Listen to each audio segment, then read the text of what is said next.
He smiled at everyone who believed in him. Adam Foster had the kind of face that made people trust him. Easy laugh, tie a little too perfect. The manager who kept the lights on and the payroll balanced.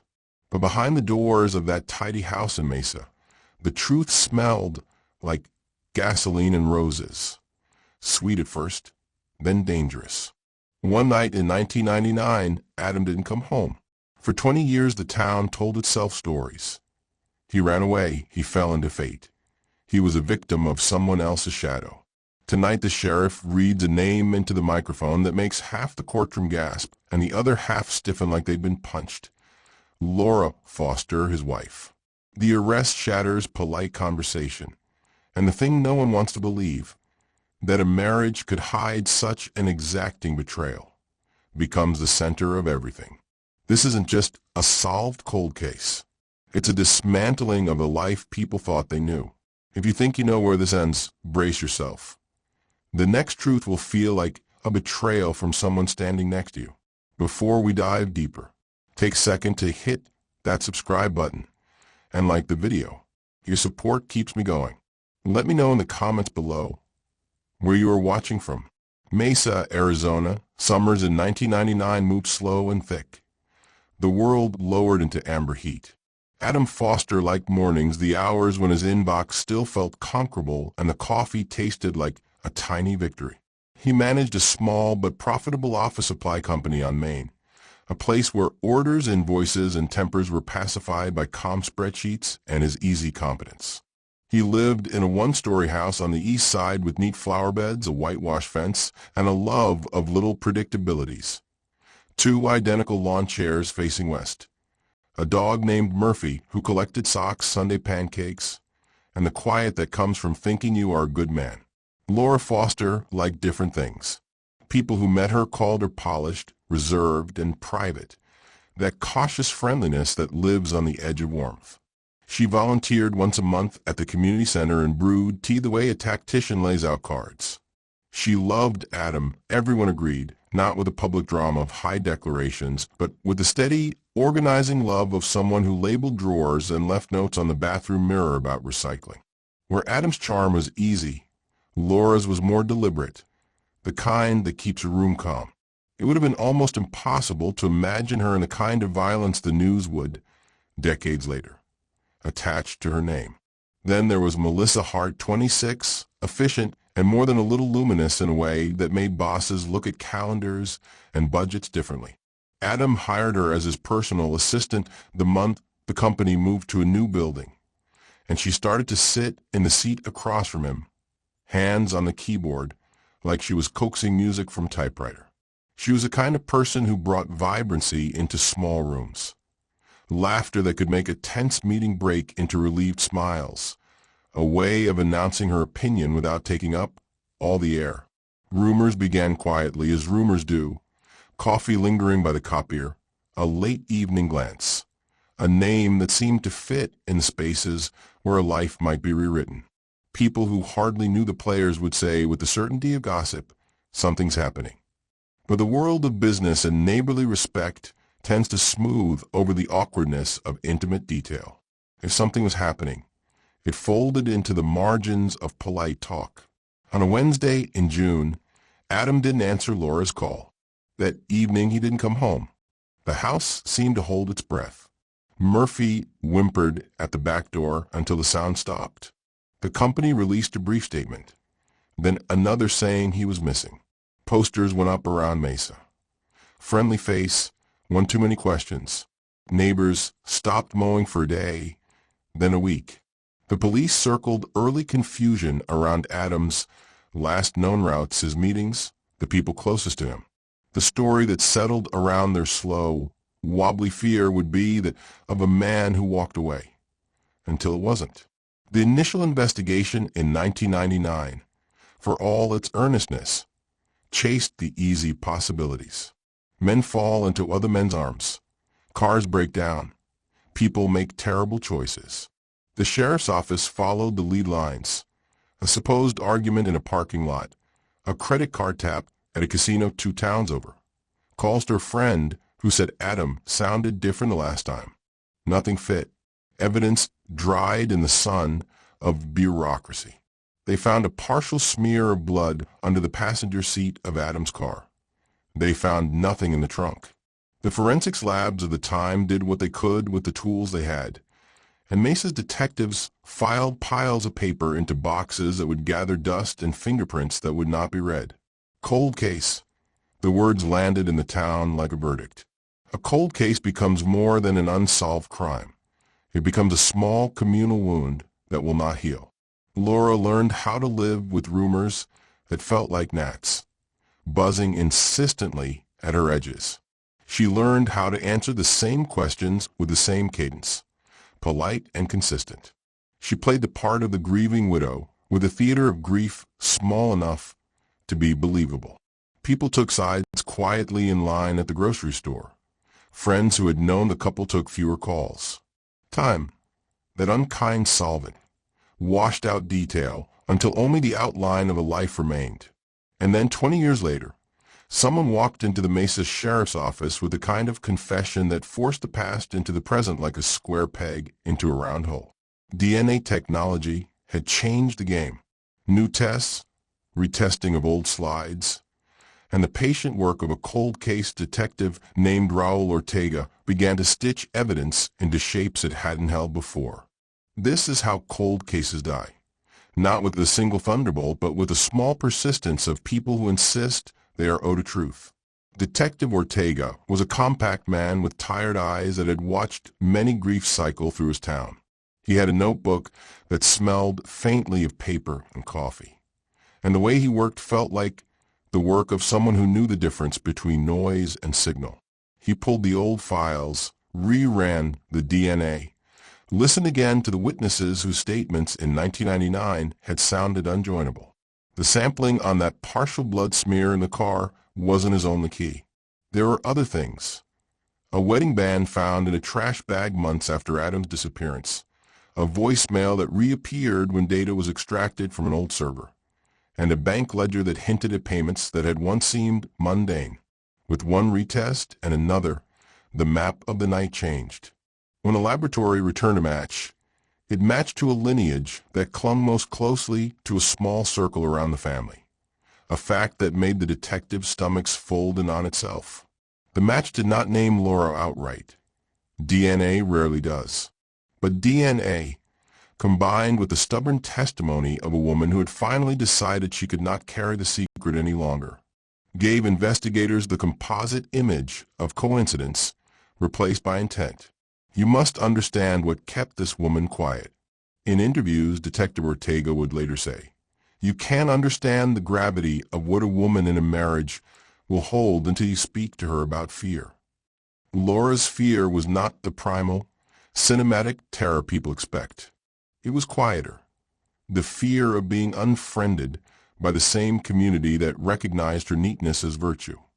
The fear of losing her identity, which had been flipped like a switch when people began to side with the glamorous young assistant. And deeper than all of it, the fear of a truth that would make her the kind of person parents whisper about to their children. It is a particular kind of human calculus. Keep a secret, preserve an image, sacrifice the immediacy of truth to the long game of stability. Secrets do not become monstrous in the dark. They morph incrementally until the final form is terrifying. When Laura finally spoke to a counselor, then to a stranger at a church group, and then to a private investigator she could afford only after selling the little heirloom pieces in the attic, the story she told was not crisp and cinematic. It was layered with shame and the peculiar logic of people desperate to stay in control of a life that was slipping. She told of the affair in the office, of nights she guessed at and mornings she pretended not to notice, of a conversation that turned into a confrontation, of a glass that shattered, of a rage that was not someone else's. She told of one terrible night when the air in the kitchen smelled of bleach and coffee and something metallic, and of waking to a silence that felt like an accusation. The official narrative the prosecution would later shape is surgical and terrifying. The story that lives in the town's memory is messy and human. Laura, according to her later words and to the evidence, confronted Adam about the affair. The confrontation escalated. She grabbed a kitchen knife in a panic. It was an act that began with fury and ended in something far more terrible. Whether the act was premeditated or an explosion of something battered into shape by long humiliation is a question that would split people into camps for many years. It is true that an argument was overheard by a neighbor who lived 3 doors down, but who refused, when first interviewed in 1999, to believe that a polite couple could be the source of such violence. It is true that in the days after Adam disappeared, Laura's demeanor was not always the textbook portrait of a widow. She made arrangements, paid bills with mechanical precision, and went to work. People read that as coldness. Others read it as the kind of stunned survival instinct that looks like composure. In the 20 years where the town lived with this missing slot in its fabric, different myths circulated. That Laura was a grieving angel, that she had engineered an escape, that she had found a way to clean the traces. None of these myths captured the grainy human texture of someone volatile and vulnerable and full of contradictions. She loved and she lied. She panicked and she planned. None of it made her an archetype. It made her human. The arrest in 2019, 20 years after Adam disappeared, was, as a headline said, a shock. The sheriff's press conference pulled at strange seams. Reporters in the sunlight looked suddenly like vultures to people sitting on their porches who had known the Fosters for decades. The arraignment drew friends and strangers. Some came with flowers, others with cameras. Laura was let in, not looking like a monster, but like a woman who had been reduced to the size of a headline. The officers moved with the calm efficiency of trained men and women who have learned to hold facts like fragile things. If you watched the town, you would have seen people whose grief was not for Adam only, but for their own capacity to be wrong. They had loved the Fosters as a pair. They had believed in the small certainties of community. The arrest peeled open those certainties. The old neighbors sat at coffee shops and repeated the details like talismans. People who had once thought nothing would make a dent in polite life threw sharp words at one another across grocery aisles. The moral geometry of the town shifted so suddenly that people found themselves defending positions they had not yet thought through. The prosecution did not build their case on melodrama. They built it on forensic minutiae, on a paper trail, on the timing of calls, and on the confession that fit the DNA like two halves of a coin. Laura had, in a series of statements that alternated between regretful clarity and defensive confusion, described those final hours in ways that matched the physical evidence. Her lawyers argued, with the earnestness of defenders of human contradiction, that she had been pushed into the kind of panic that can make a day into a lifetime. The defense tried to refocus the narrative into the structural secrecy of a marriage. Lies within marriage are not always acts of malice. Sometimes they are the slow violence of unmet needs that simmer until they cloak judgment. The prosecution painted a different picture, of deceit for years and a final damning act. And yet, this case never fit neatly into the boxes people wanted to place it in. There were sympathetic voices for Laura, those who knew her quieter kindnesses and insisted that the world was more complex than the press suggested. There were also those who had lost a son, a brother, a friend, and saw in Adam the face of an irreplaceable life. The town bifurcated in ways that made old friendships rattle. It was not only legal teams and reporters who debated motive and culpability. It was neighbors, mothers at PDA meetings, and men who drank coffee on Saturday mornings and used to wave at Adam as he checked his mail. After the arrest, the courtroom rhythm became a national interest story for a week, then a local obsession for years. The trial laid out in meticulous and sometimes painful detail, a life unspooled. Late-night emails, calendar entries that showed meetings erased and rescheduled. A voicemail that became a smoking gun in the eyes of prosecutors.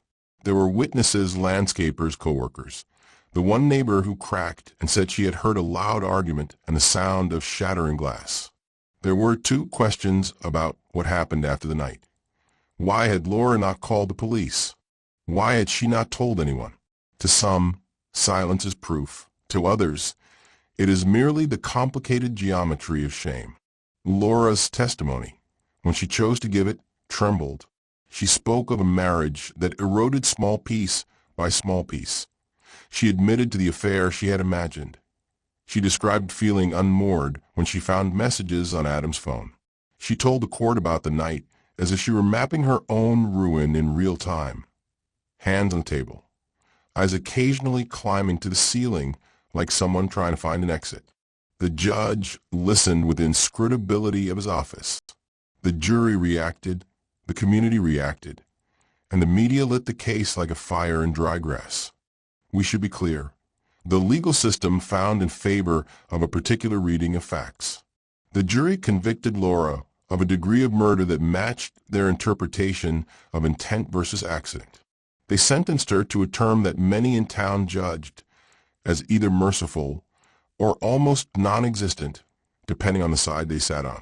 The arrest had been the thing that made the whole town's memory of Adam inevitably new, recontextualized, re-examined. And the verdict was only one part of a longer reckoning. If this were merely a news summary, it could stop here. But stories like this live in the spaces between the court records. In the kitchen table where Laura folded letters she would later send to nobody, in the chair where Adam once read a paper and then left it on the table instead of taking it with him. In Murphy's old bed, which a neighbor rescued and kept in her garage like an artifact. The town reassembled itself, not unchanged, but differently. There were house sales that happened faster, friendships that evaporated, and a church that found itself fielding more private confessions than it had in years.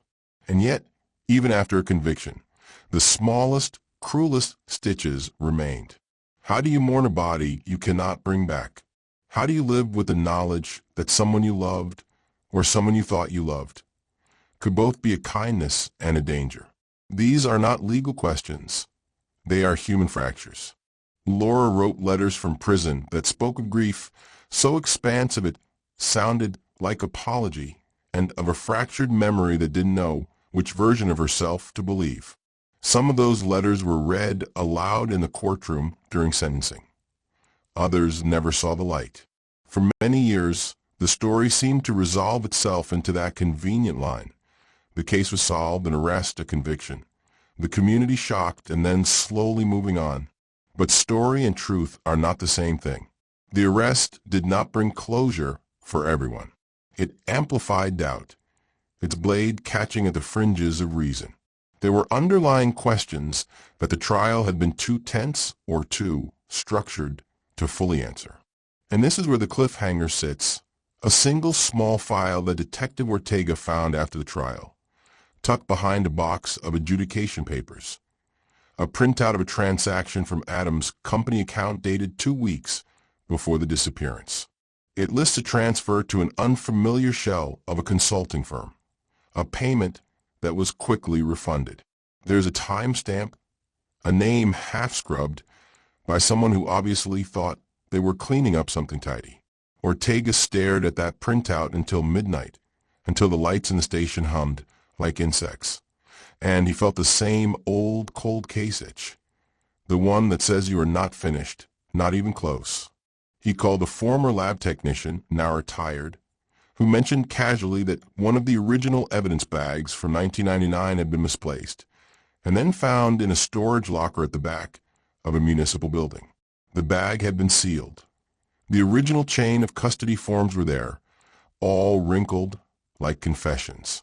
The technician said 3 words into the phone that made Ortega's mouth go dry. There's also hair. Hair, a piece of evidence that if tested anew and linked through modern databases, could pivot the entire narrative. Hair could tell story DNA had only hinted at, of another presence in the house that night, of a waiting lover, of an accomplice, or of someone else whose life brushed the edges of Adam's and left mark. Ortega knew the rules. Be careful.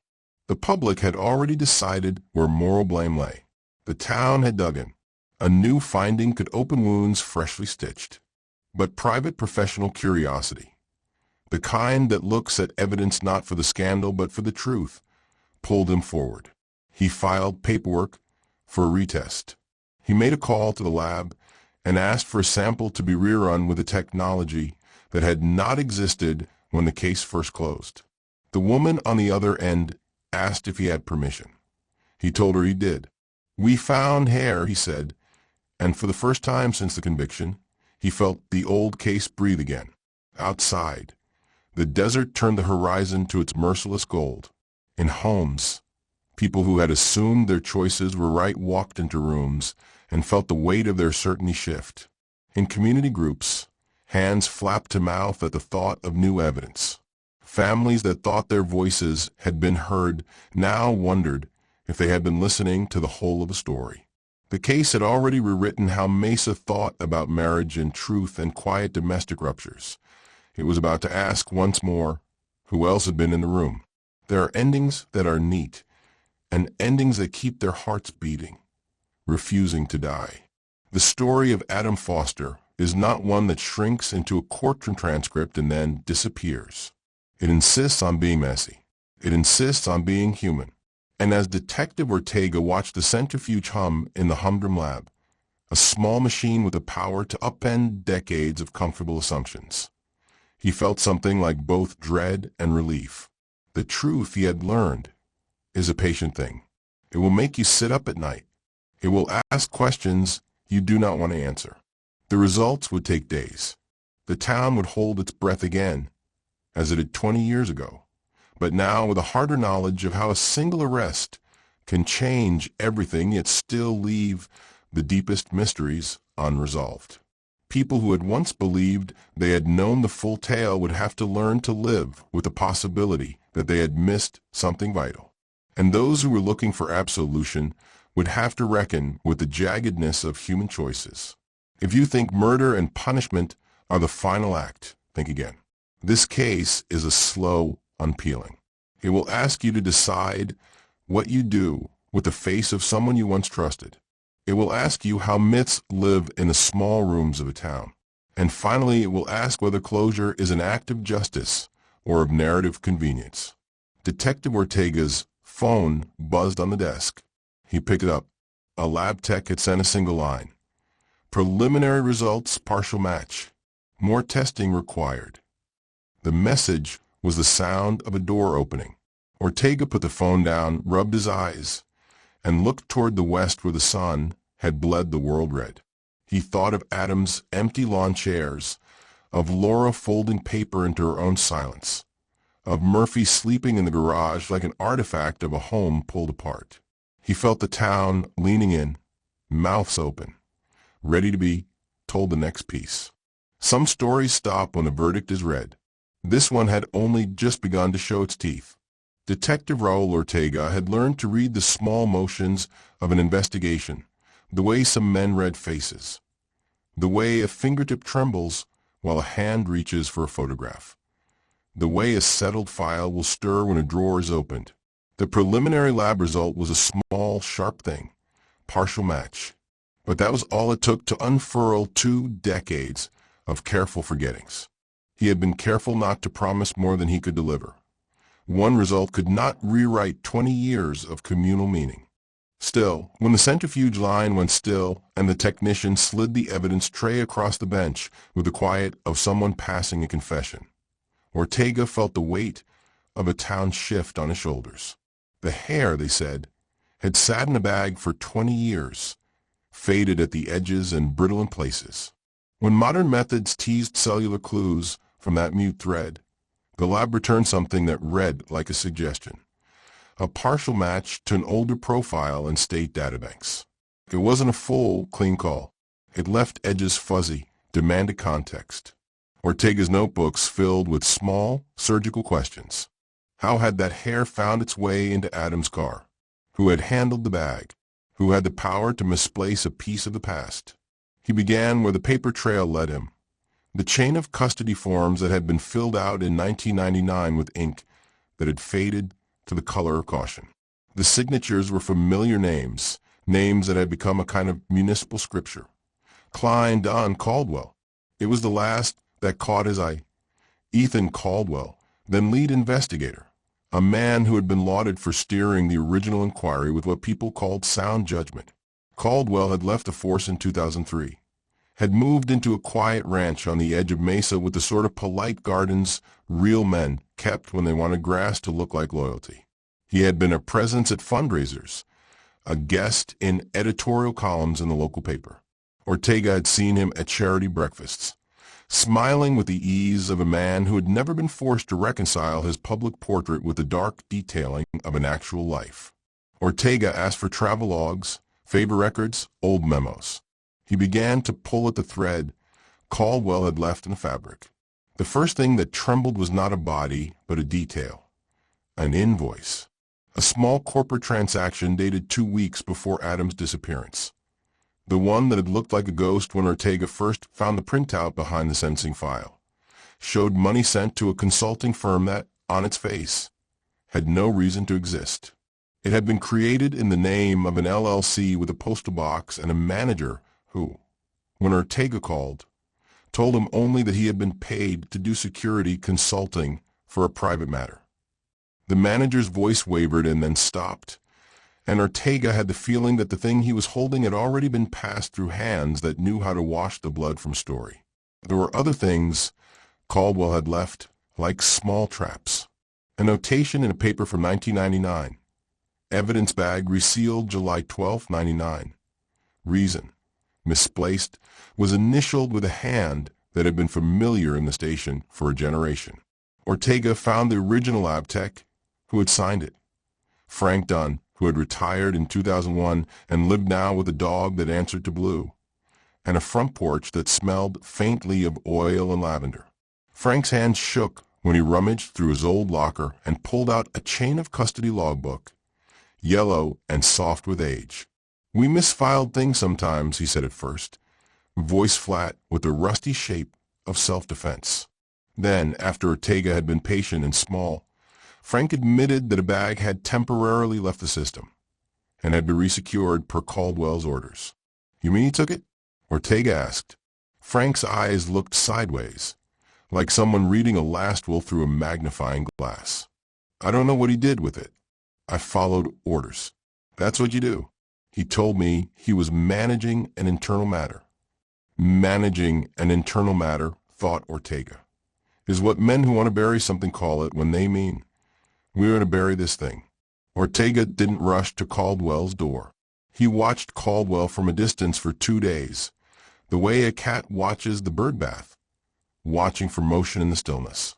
He noted Caldwell's routines, the paper folded in his mailbox, the way he watered the front of his yard at dusk, as if time could be kept safe in regular habits. The town loved men like Caldwell because they made rubble look like architecture. Their consistency masked the possibility of anything monstrous. When Ortega finally approached Caldwell at his kitchen table, Caldwell's hands were folded over a newspaper with sports scores that had not aged. He was small in person unless one had met him before, in town reports and commentary. He had been made large by the soft focus of reverence. "Detective," Caldwell said, like a man reintroducing himself to a memory. Ortega laid out a single photocopy of the chain of custody form. Nothing more, nothing dramatic. The small, slow way investigators behave when they want to see what will happen to a man who has something to hide. Caldwell's mouth twitched and then settled. "I resealed evidence that bag," he said finally. "We found a stray hair on the carpet. It was not uncommon. We sealed it. It was processed." "Processed?" Ortega asked. "Because it wasn't in the lab reports." Caldwell's laugh was a pliant thing. "Not everything is a headline roll. We were managing. People get fragile. I resealed the bag because someone had touched it. Chain of custody must be protected."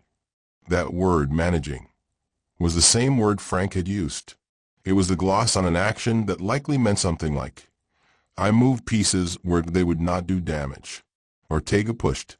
He asked about the time Caldwell had cited in a report as out of jurisdiction, a cross-country trip that, on the manifest, had been logged as training at Quantico.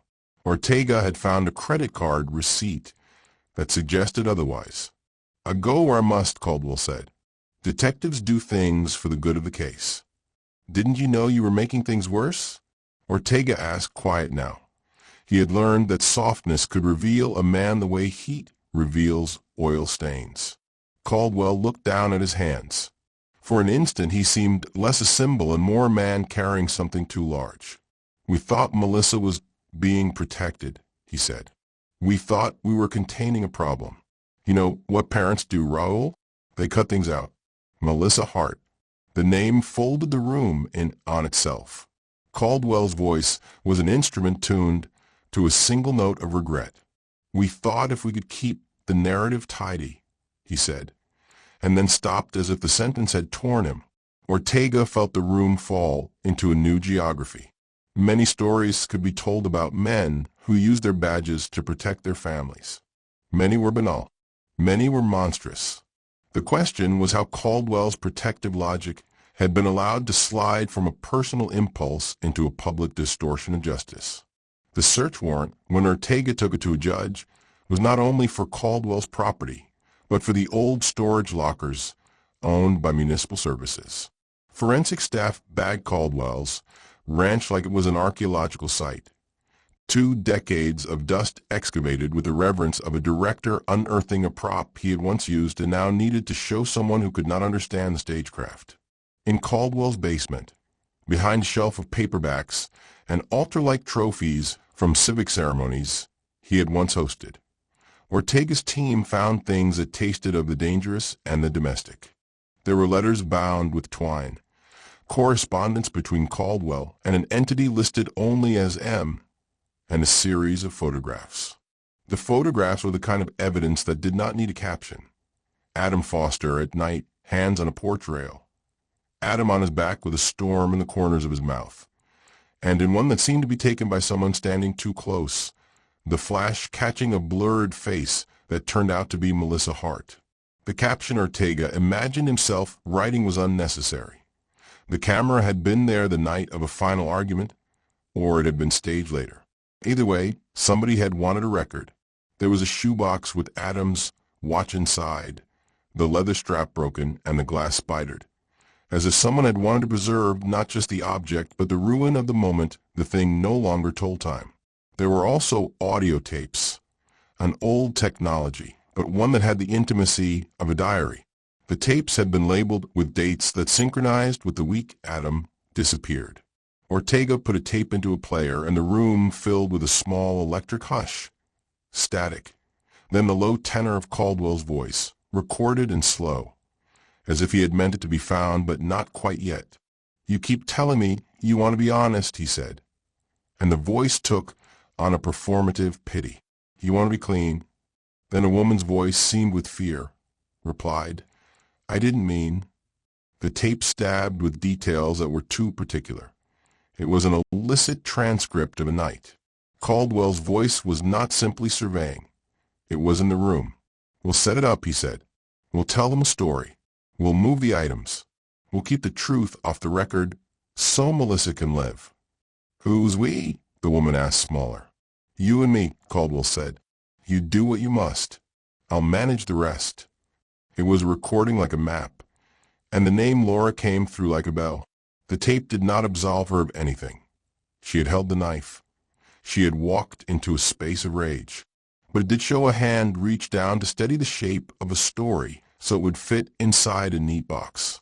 It showed a detective who had not only been an instrument of the law, but a craftsman of narrative, wielding the weight of his office to bend the past into a shape he considered acceptable. Ortega sat very still. Above them, a dog barked as if the house itself had remembered a sound it had once silenced. The tapes were not everything. There were also emails procured from an old server Caldwell had kept in a locked cabinet. Exchanges between Caldwell and a municipal lawyer. Between Caldwell and a number of men whose signatures Ortega recognized: the mayor, a councilman, the director of public works. Men who shared the same interest in making a town's reputation durable. It read like a ledger. Keep the story neat. Avoid scandal. Protect the family. Preserve the institution. When they put the evidence in Caldwell's hands and read him his rights, The man's face did not show the theatrics of a movie villain. It showed something smaller and worse. The look of a man surprised that the world he had helped shape would not bend around him forever. Caldwell's arrest tore through the town like a weather front. People who had once praised him now tightened their lips. Men who had admired his rigor found themselves in the light, suddenly aware of what it meant when authority becomes a net for private loyalties. From prison, Laura's reaction was not theatrical. When Ortega visited her, she sat with a folded sheet and eyes like a woman who had been allowed one small mercy. The thing had been admitted by someone who had once spoken for the town. She did not look triumphant. "It was never only me," she said finally, voice thin. "He told me to do something. He told me to make it final. I did stupid things. I let him tell me how to be the thing he needed. I wanted it to end." "Did he finish him?" Ortega asked, gentle because gentleness had a way of turning things inside out. "No," she said. "He promised he would. He said he would hold it. I don't know." There were degrees of truth that could be measured against other degrees. The confession that had put Laura in prison had been partial, or perhaps complete, but misframed. Caldwell's tapes and photographs suggested a conspiracy of paternalism, a net of small hands moving pieces into place. The town had been a chorus of people who preferred tidy stories. That preference had been exploited. The prosecution moved quickly once the new evidence was verified. The revelation that a lead investigator had manipulated the case made national news for a breath, and then settled into the marrow of Mesa's life. Caldwell's trial exposed a small polygon of power. Men and women who thought their duty to preserve the town trumped the duty to speak the whole truth. The courtroom was full of neighbors who sat like an audience watching theater in which they had previously participated as extras. Some of them wept. Others sat with faces like the turned pages of a ledger. The most awkward part of the trial for the town was not just the betrayal, but the intimacy of the betrayal. Caldwell had been in the house. He had recorded conversations in a voice that did not belong to his job description, but instead to something personal and hungry. The tape played in court like a ceremonial unbuttoning. He had been, the prosecution argued, less a guardian and more a man who would attempt to save the things he loved by sacrificing the rules that were supposed to bind him. Then came the forensic twist, dark and precise. Ortega had ordered mitochondrial testing on the hair, the kind of testing that reads the matrilineal past. And the pattern threaded back not just to Melissa, but to a family line that extended into a corner of town that the press had treated like legend. Caldwell's family. The partial match, once fleshed out, suggested Caldwell's DNA line was present in the vehicle. It was a kind of scientific note that lands softly and then echoes. Caldwell's presence had been literally in the car. Caldwell's defense argued convincingly to some that such things could be transferred through innocent contact, that evidence could be contaminated in 1,000 microlives of handling. But the combination of the photograph album, the audio tapes, the chain of custody irregularities, and the financial record that hinted at payments to silence a private party made the case perniciously simple. Caldwell had been at the center of a web that connected the private indulgences of men with the institutional shields of a small town. He had, effectively, been the blacksmith who welded protective iron around a story to prevent it from being seen. The verdict was prompt in its clarity. Caldwell was convicted of obstructing justice, evidence tampering, and being an accessory after the fact. The charge of murder, which would have required a more explicit causal link, was harder to prove beyond a reasonable doubt with the passage of time. The jury's work is a public measure of private failings. They found Caldwell guilty of misusing his badge to conceal truth. The town watched the sentence and tried, in its various corners, to fold the moment into a new narrative that could be lived with. For months, the courtroom drained conversations into living rooms. People whispered and then decided to forget. But forgetting is a fragile thing, and it didn't take much to disturb it. A retired municipal worker cleaning an old locker found a set of Polaroids slipped between a file folder and the back of a cabinet. They had been printed on cheap paper and had the hush of someone who once loved caution. The first photographs were innocent, a picnic, a barbecue. But the later ones were not. They documented a meeting in the back of a suburban near the edge of town. Men huddled with faces like compromise. On the last Polaroid, blurred but still legible, was a person who most people in Mesa would never suspect. Sheriff Daniel Pierce, who had led the department before Caldwell's ascendancy, smiling in the film, hand on Caldwell's shoulder. The caption on the back of the photo read, in a handwriting that was almost legible, "We are protecting them." Ortega read that little phrase and felt his chest tighten. Protecting whom? The town had always said it protected its own. The phrase had been kind to them. Now it sounded like a code. The final shock came not in a courtroom, but in a field. A teenage boy, the child of a family that had moved on after the scandal, was delivering newspapers when his tire hit something that sounded wrong in the hollow hush of morning. He stopped the truck and found, half buried beneath the kind of brush that grew fast in the desert, a rusted metal shipping crate with a padlock that had long since rotted. He thought it was junk and, bored with summer, tugged at it. The padlock broke like someone letting go of the final hinge of a secret. Inside was an arresting collection, a stack of letters tied with twine, a handful of old leather-bound notebooks with scribbles and calendars, and most consequentially, a shoebox filled with oblique objects that had, until that day, been missing from Adam Foster's family. A cufflink with Adam's initials, a church program that had Adam's handwriting on the back of it, and a sealed envelope with a note inside addressed simply to, "For when truth needs a place to sleep." The boy took the crate to the sheriff's office because that's what you do when you find something that belongs to someone else. By evening, the crate was on a table in a room where an older Ortega watched the pieces unfold like a map. The letters were unsent, written by a man who had been trying to write himself into courage. They were not Adam's. They were Caldwell's. He had kept in a private box a sequence of apologies for a life he had tried to manage. The notebooks contained diagrams, not of crime scenes, but of people's names arranged like constellations. Who knew who could be trusted to keep silence, and who might fracture if truth were delivered. The list included names of men who had been respected and adorable to a populace that needed them to be good. In the final pages, Caldwell's hand became unsteady, ink like a fever.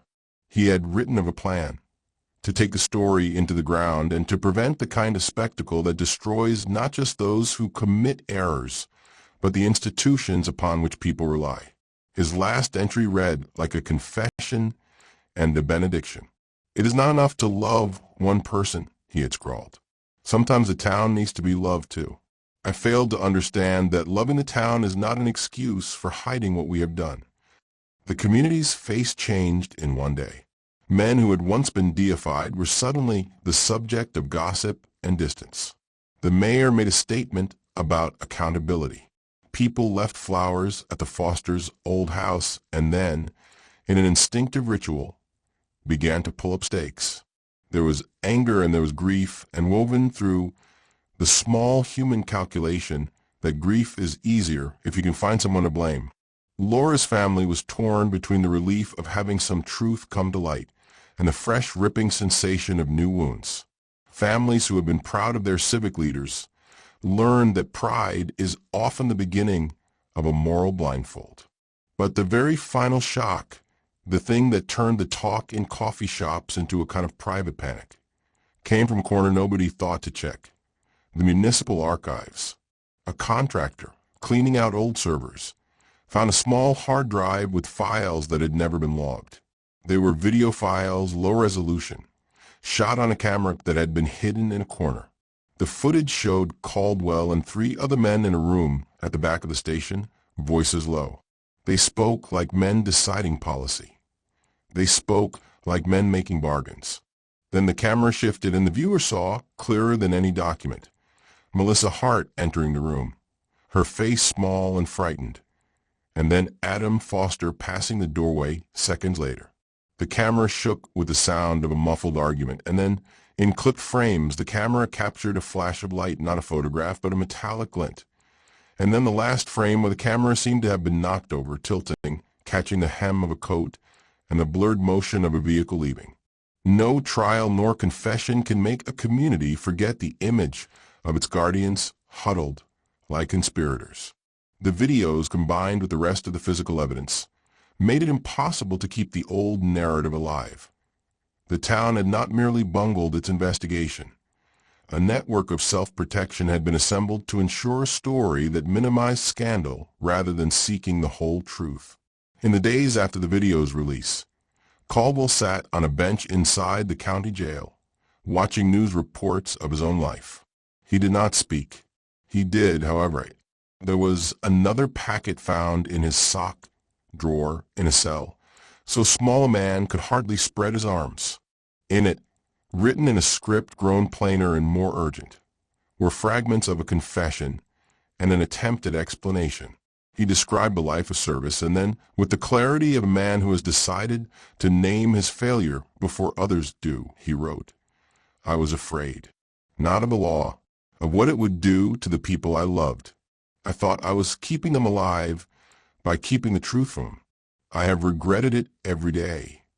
He made one more note, a line that read like self-justification and then like the last attempt to hold on to a private dignity.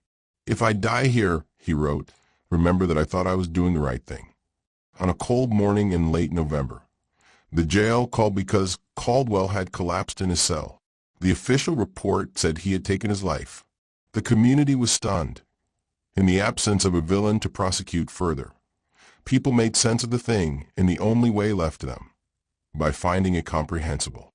They said, he could not live with the shame. They said, it is tragic.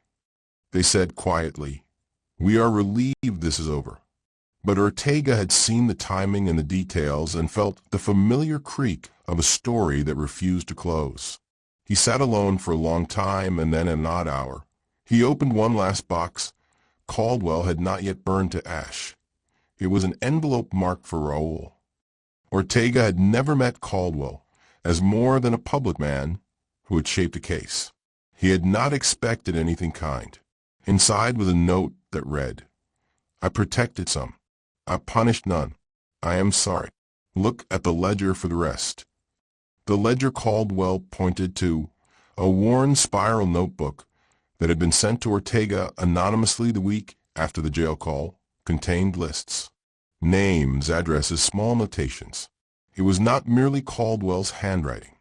Some of the entries were in others' hands. The ledger did not contain evidence of a grand conspiracy, so much as it catalogued the ways a town had agreed to be small and protect itself. There were payments, favors, secrets traded for quiet. There were names of men who had once served on the council, who had been trustees at the church, who had been frequent donors to local charities. The ledger was a municipal palimpsest of self-protection, the bureaucratic language of shame. Then in the back, Ortega found an entry that made his breath catch, an address, a date, and the initials MP. He thought of the Polaroid with Sheriff Pierce. He thought of men who have been allowed to make decisions for other people because they are decorated with ceremony. The ledger's last lines were not a confession. They were an invitation. They suggested there were still other files, other crates, other compartmentalized truths lying dormant like seeds waiting for rain. If Caldwell had been the craftsman of silence, he had not been the only one who understood how to shut the lid on a dangerous thing. Mesa would never be the same. There were resignations and heartfelt statements, and in the small hours families argued about what it meant to belong to a place whose custodians had chosen image over truth. Laura's conviction remained legally intact for the moment. The justice system is an architecture of steps and appeals. But the community had been forced into a more complicated stance toward the idea of innocence and guilt. Months later, after the furor had cooled enough that people could pretend to resume their lives, a woman walking her dog in the arroyo near town saw something pale under a sheet of sand. She dug, mind mechanical with the day, and found a small, time-worn box with a key, still in the lock. Inside was a single object, a Polaroid, edges curled, the image of two lawn chairs by a neat white fence, and in the background, a figure standing with his back to the camera. On the back of the photo was scrawled in a hand that belonged to someone small and secretive. 3 words: "We buried truth." The community read it, folded it into the day, and then at dinner tables and PDA meetings, and in the pews of the church where families lined the benches like small, trembling boats, people said the thing the town had been saying since the first sad notice was pinned to a lamppost. We must live with this. The sentence is a human attempt to make peace with the knowledge that sometimes those we trust betray us, that bone-deep quiet can be an action as culpable as a knife. But the ledger and the Polaroid were not the last things. One cold Tuesday night, as the town slept under stars that knew nothing of municipal guilt, someone mailed a thin packet to the county attorney's office. Inside was one single photograph, a blurred image of a group standing by a car in the rain. In the middle, unmistakable despite the weather and the terrible anti-human light, was a small boy, the son of the mayor, his face turned toward the camera and smiling like a child who has been allowed into grown-up places. The back of the photograph held no caption. There was no signature. Only a single sentence in a hand that had curdled into cynicism. We kept them safe because we were scared to do otherwise. Now we're all unsafe. It was not the end. It was never the end. It was a moment a town recognized that its foundation stones had been laid on a bed of agreed-upon silences. People changed lanes in traffic without saying why. Parents checked closets with a new, more careful diligence. A woman at the church folded her hands and said that something that had been buried had decided it wanted air. Detective Ortega, who had started the work with the idea that he would find a single truth and lay it cleanly on a table like evidence, understood at last that truth is not a singular thing. He also understood that sometimes an investigator must keep poking even when the case file is closed, because silence can be alive and dangerous. He watched the town through the back window of his car and realized that the people who had once cheered at Caldwell's stewardship would now be the ones to stand at his burial when that came, a ritual that would be less absolution than a communal attempt to stitch over the wound. On an ordinary afternoon, months after Caldwell's death and after Laura's conviction had been reopened for review by a skeptical new attorney, a reporter called Ortega and asked him a question he could not answer. Who else knew Raul? Who else was part of the managing?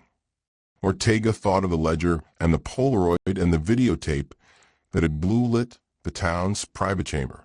He thought of the ledger's last entry and of Caldwell's final scrawl about loving a town too much. He thought of mailboxes and locks and small boys who found secrets like toys, and of the way ordinary people will, through their quiet, become the last repository of a truth an institution refused to keep. He had no neat answer. He had only a tired knowledge that truth will surface in fits and starts, and that sometimes what surfaces will be more than the town can hold. Then his phone buzzed. The lab had an update. Mitochondrial matches from the hair had linked not only to Caldwell's line but also, impossibly, to a living woman who had been listed in the ledger as MP Ortega's stomach did a small animal flip. The woman, he learned in the next breath, served on the municipal board. She had spoken at ribbon cuttings. She had stood there when grants were awarded and been applauded. Her life was public, polished, competent. Her initials were the same as the sheriff's, the ones on the last Polaroid. That night, the town's lights seemed to shade dimmer. The final photograph, the ledger, the tapes, they were fragments that put together, began to outline something the town had refused to look at. The way power cloaks itself in kindness and calls it stewardship. In the quiet after the panic, when people went to bed and the houses settled into the brittle sound of their own privacy, the town of Mesa lived with knowledge that its guardians had, in the name of protection, become its jailers. The story closed not with a definitive courthouse scene, but with a simpler, crueler tableau. At a community meeting, held in a gym that smelled of varnish and small concessions. A woman stood up and asked the mayor a single question about accountability. The mayor, whose name appeared in the ledger, smiled in that practiced way that people smile when they are about to say something that will make things all right. The woman asked the question again, louder. Who was at the meeting that night? The mayor hesitated. A child in the front row, a boy whose name the town had learned to like in the portrait frames at City Hall, put his hand to his mouth and then, as if remembering something important, whispered a single word to his mother. What? She asked. He said the man we called sheriff was smiling. The boy said, his voice small and final. He said the sheriff was proud we helped him bury the truth. The gym grew very still. For a heartbeat it was as if the town could hear itself, truly hear the sound of a single small voice telling a story that everyone had refused to believe. They had practiced being a community. They had not practiced being accountable. The revelation did not end the town's life. It shook it into a new shape. It left a scar that would become, over years, a dull ache. Some people moved. Some stayed.